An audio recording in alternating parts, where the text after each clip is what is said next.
Hi guys, Alex from National Club Golfer here. This man next to me needs no introduction, Rickie Fowler. Rickie, thanks for being here, really appreciate that. Yeah. We're here at the West Palm Speedway, I think it's called, in Miami. You're a bit of an adrenaline junkie. You love your cars. You could say that. I grew up riding racing dirt bikes, so don't really get to do that a whole lot anymore. So getting in the car and throwing it around a little bit is one way to get the adrenaline going. Good. Let's talk about golf, because that's what people are tuning in for. Your breakthrough on tour, the 2012 Wells Fargo, how was that? Getting one over on Rory McIlroy as well, of all people. How did that feel to finally get over the line? That one was huge. Obviously, just to put myself in the position and then being in the three-man playoff with Rory and DA. Really just kind of took a chance with making three on the first playoff hole. It's a little easier if once it's down to three guys versus playing, everyone through the tournament. It's kind of do or die at that point, and like I said, just took the chance and paid off. You had to wait 3 years for your next title. Was that frustrating for you? I mean, you did it in quite spectacular fashion at the Players, of course, but was that a frustrating period for you? And of course, getting over the line at the one they call the fifth major as well. Yeah, definitely frustrating few years, but kind of the other way to look at it is it just also shows you how hard it is to win on tour. I feel like early on, I mean, look, before I was out, I think Tiger kind of, in a way, ruined it for fans, making it look a lot easier than it was. Having roughly a 30% win percentage is basically unheard of. So it doesn't happen often. I wish I would have been able to win more early in my career, but we'll see if we can make up for it. Then, of course, you became the third player in history to finish in the top 5 in all the majors. Yeah, that was a fun year. Once that kind of got going, tried not to think about it too much. Obviously, I was out there trying to win tournaments, not just finish top 5. But yeah, to have done that, that's something that's always going to be on there. I'd like to put that behind and go ahead and actually get a trophy at a major, so we can say we've done the top 5s, but wins are better. 2 of your wins, of course, one in Scotland, one in Abu Dhabi. How important to you was it to get around the globe and play your golf? Well, I feel like as one of the best players in the world, you want to be able to go and perform and compete against the best players in the world, which I feel like in the U.S., yes, we do play against a majority of the best, but there's guys playing on the European Tour and around the world.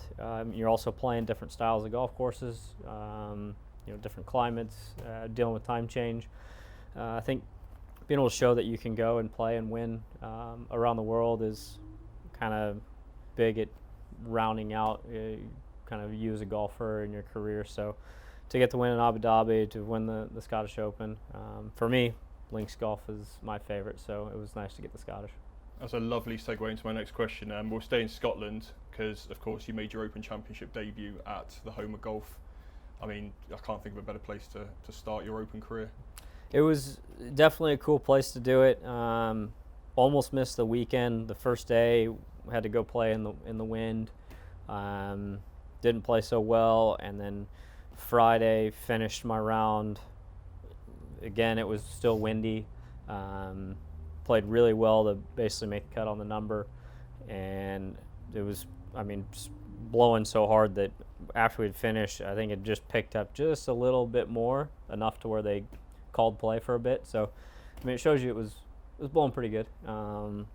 But just to get to the weekend was an accomplishment after my first round there. So it was definitely a cool experience. I'm always interested to get an American perspective on the Open. I mean, when you were growing up, was it a tournament you watched closely and dreamt of winning one day and lifting that claret jug? Yeah, you look at, we watched all 4 majors growing up. The Open, you definitely watch, and it was nice because it was one that would be on in the morning, just with the time change, me being especially on the West Coast. So yeah, it wasn't that you looked at anyone necessarily higher than the other. It was just like, these are the 4 events in the year. Here's the 4 majors, and those were the ones that you look forward to watching and definitely set aside time to watch. You said you really like links golf. Do you think that the Open is your best chance of breaking your major duck? I would say it's probably a toss-up between there and the Masters. I love Augusta. I've played well there. Had some close calls. Been in contention. So those would be the two that I would put at the top. But I'll take any of the four. Tell me about your first time at Augusta. What was that like, just driving down Magnolia Lane for the first time? Was it different to what you expected, or? No, I think it was, about what I expected. I would say since when I was able to do it, you'd at least seen it through videos and on TV.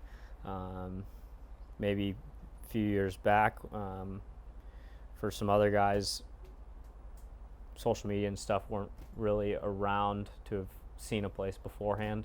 So that's kind of changed a lot of things. So no, it was definitely still special to go out there and just see it. I think the most surprising is when you walk out basically kind of to the first tee and just see what the property really looks like versus what you think off of TV. Would you make any changes to that course if you were allowed one change? No, they might kill you if you change it. Just looking ahead to the Olympics, of course, your grandfather was from Japan. Is that something that's like a major goal for you next year? Yeah, I'd obviously love to be able to go to the Olympics again.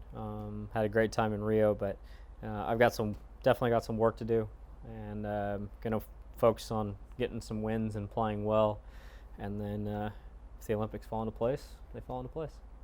Just a quick one about the Ryder Cup. Why do you think there's such a difference between the Ryder Cup, where the Europeans have dominated since the mid-80s, sorry about that, and of course the President's Cup, where the US has dominated for the entire history of the tournament? I wish I knew the answer. It all comes down to, that week it's a toss-up, and obviously both sides are the best players in the world representing, country and continent.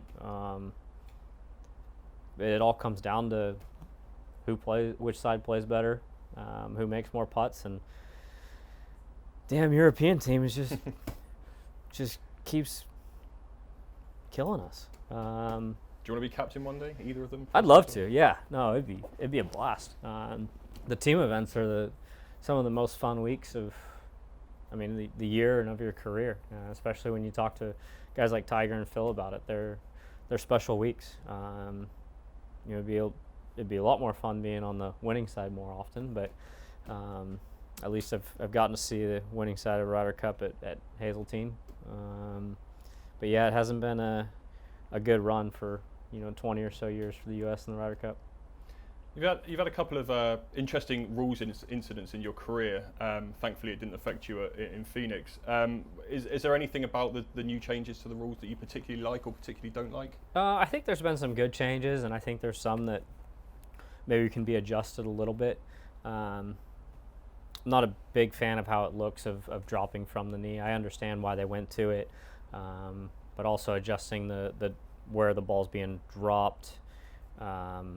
So how would you do it? So anything between knee and shoulder, or? Well, if they were going to do it from the knee, so they also changed where the ball can roll up to. It used to be able to roll up to 2 clubs, which I understand if you're dropping from your shoulder on a slope. But as soon as you drop it from your knee or whatever, they took away the 2 clubs. So now there's a designated area that the ball has to stay in. You don't have any area the ball can roll out to. So if I'm on any kind of slope, I'm gonna go to the edge and have the ball hop out so I can then place it after 2 drops. And it doesn't matter where I'm dropping at that point. I'm gonna make it go out of the zone, and then I'll be placing it. So I think they kind of missed the ball being put back in play within 1 drop by taking the 2 club lengths that it can roll. At least keeping something in there if they wanted it to just go back in play, because right now I feel like I can put myself in a position, if I want to, where I'm going to be able to place the ball on a lot of those situations. Okay, I just got some reader questions, if that's okay. I'm not sure how old the person that sent this one in, but it says, Rickie, you're young and cool. What needs to be done to get more young people into the game? Well, definitely not dropping from the knee. I don't think it's a good look. You know, not saying golfers are not athletic or athletic, but if you're making someone do something that doesn't look athletic in the first place, you just don't want to have that look. But I think, yeah, you want to obviously make the game look cool. You want it to be entertaining. I think right now we have a good group of young kids coming out and playing, and that's definitely going to help continue to drive the younger generation. Guys that have some